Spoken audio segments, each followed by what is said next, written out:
I don't think there's any question the media would prefer that the Confederate flag be banished to the mists of history and relegated to museums. That's pretty evident.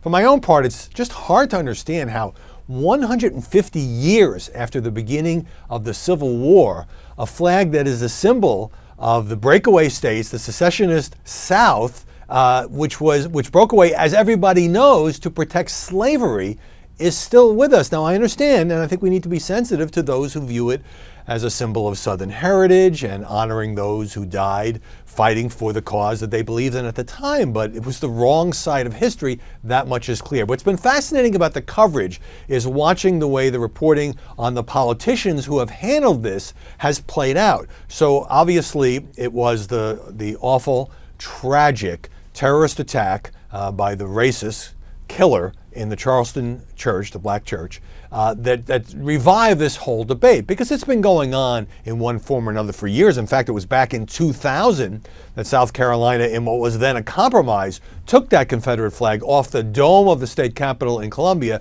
and moved it to a Confederate War Memorial on the same ground, still prominently displayed. So you had a whole bunch of Republican presidential candidates who did not want to get too far out in front on this issue. In fact, it reminds me of John McCain when he was running for president in 2000, who admittedly pandered to what he thought were the conservative elements in that Republican primary and wouldn't take a position on the flag, and later came out and said he was ashamed of himself, that he had hidden his true feelings, and it was one of his biggest regrets. So this time around, you had the coverage focusing on a number of these candidates. Happened to see Rick Santorum doing this, Mike Huckabee to a certain extent, and others saying, well, you know, that should just be up to the people of South Carolina. People who are perfectly willing to push a national agenda on other issues now just saying it got to be hands off. When you could tell, you could almost read the body language, that they did want to come out against the flag, but thought it was too politically risky to do so.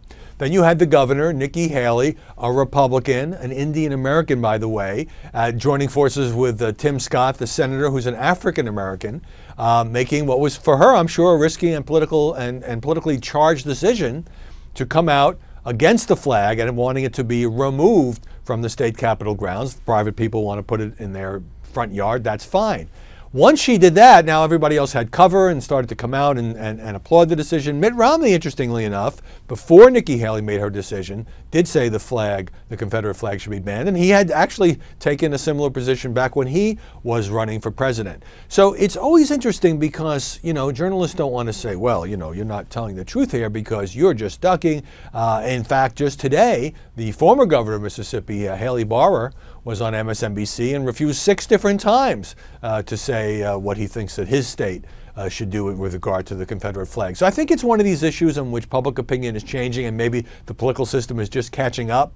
But it is always fascinating to me to see the ways in which at first the politicians hold back, many of them, and then if it's safe, then they will take the position that, of course, you know, this is a symbol of a slave-holding regime, and let's not give it the prominence of appearing on the Capitol grounds in Columbia, South Carolina. Now, I'm sure there are people who don't like that decision, but politics is about making choices, sometimes taking risks.